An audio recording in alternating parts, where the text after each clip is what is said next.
Welcome back, family patriots. This is Joseph with the My Cross, His Grace podcast radio. You know, I was thinking that in talking about Pope Francis and how long he has been Pope, that it's entirely possible that an entire generation has grown up with the only Pope that they know is the one that they currently see. And so for them to see in the news and to try to understand what's up with all the controversies, what's the big deal, if they even think it at all, he's just doing his job, let him be, right? Well, no, not exactly. You see, this is a standard, and when you deviate from the standard is when controversies develop. It's the spark that gets the discussion going. Why is that? Well, maybe another way to approach it, at least in present day, is to think for a moment, who or what do we want in the person of the next Pope? How do you select a person to be Pope? And what is it that you want him to do? Well, understand to start with that the way the church is run is by understanding that there is a deposit of faith. In other words, Jesus gave us the working model for how to conduct ourselves in life. That's what the Bible is for us, actually, overall, for all of us, right? So you have the deposit of faith, the teachings, the practices, the doctrines that you follow, and we've followed them for over 2,000 years, and they're working fine. They've come to us from Jesus, to the apostles, Peter, all the way down to the current Pope himself. When you deviate from that is, as I suggest, is when you have controversy, okay? So in the person of the next Pope, what we don't want is for somebody to introduce into what you just heard any heresies that would contradict or go up against what we already know and practice. What we don't want also is for someone to come in with a liberal way of thinking and theology in terms of trying to relax everything that we know to form something new, some newfangled version of whatever. That's not acceptable either. We don't want someone to come in and act as, or in the person of a socialist or a Marxist type of government personality. Well, you say, well, you know, it's not a government, we don't have to worry about that, it's church that we're talking about. All right, and why should anybody even care?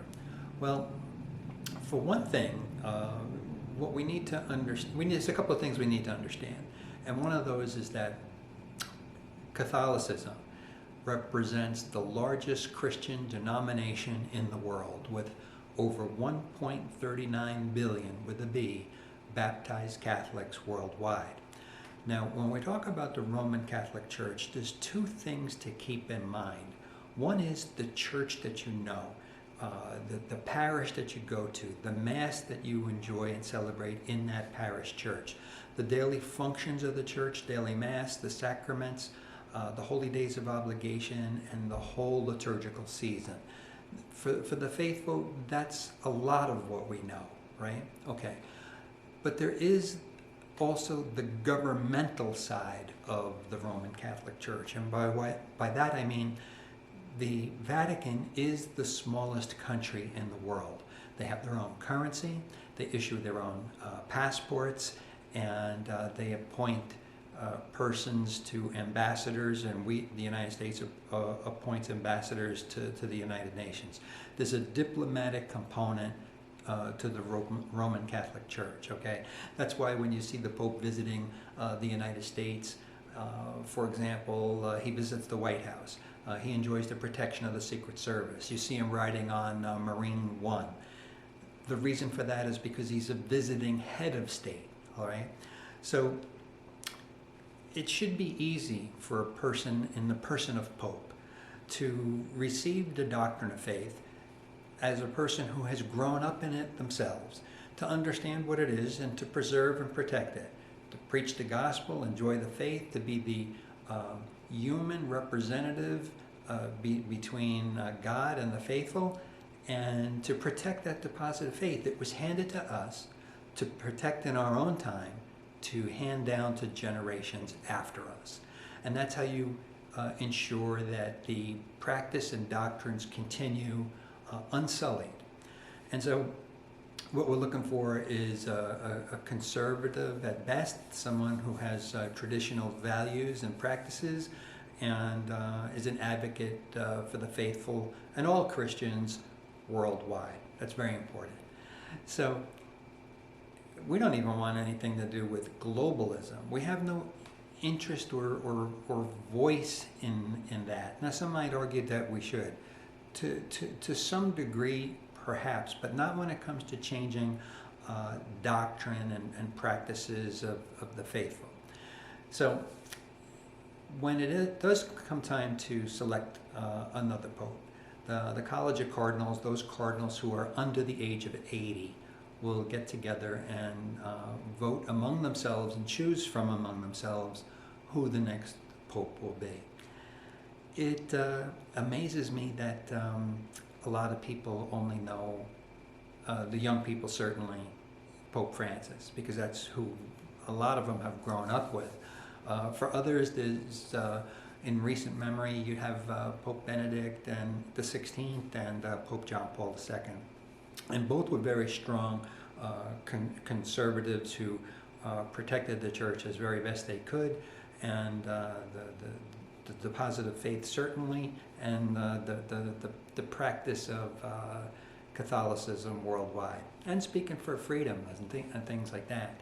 It often surprises me that when you have clerical people, clergy I should say, in the church in the United States who go up against the government for various things, that it just baffles my mind sometimes that there are people and places around the world where if they speak that way, they could have their throat cut. But they enjoy certain protections, we all do as Americans, to have the freedom of expression and the practice of our faith as we do. We owe that to our form of government and to the veterans who have sacrificed so much for the freedoms that we all enjoy. And so you would expect the American voice in that worldwide to encourage the same enjoyment for people and the practice of their faith to be enjoyed worldwide without the threat of death, if nothing else. So we need, in the person of the Pope, an advocate who will protect the faith and the faithful and the practice of Christianity without the threat of harm anywhere, the threat of death for the practice of that faith. It's interesting too that people can go to the Vatican on vacation, say, and enjoy the grounds, the building, and the person of the Pope with a lot of excitement. But we have to understand that he, like any world leader, is a person, is a man, okay, with all the faults of a person and a man, a fallen man, okay, and that we do not worship the Pope, okay, that nobody does, or even has. They shouldn't be, right? We have to understand that they are, at least in the example of the Pope, God's representative on earth of the Catholic faith, and that is what is admired and respected. And so to that extent, we wish the new Pope, once there is one, every success in continuing the practices of Catholicism, the sacraments, and the doctrine, and everything that is Catholic that we know and enjoy. So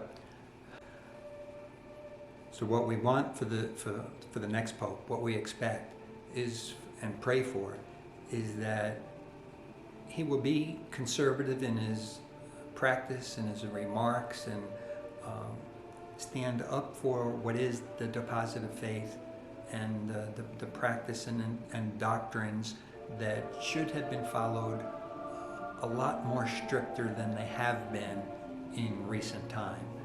That's what will make the next Pope more refreshing and successful, not only on the world stage, but in the church itself. We need unity in the church as we need unity in the world, and we expect to have it, because that has been the practice of the church over 2,000 years, and maybe the recent history has awakened enough of us to understand that it's not enough to have and enjoy it without standing up to protecting and preserving it. This is Joseph. You've been listening to the My Cross, His Grace podcast radio. We'll see you next time.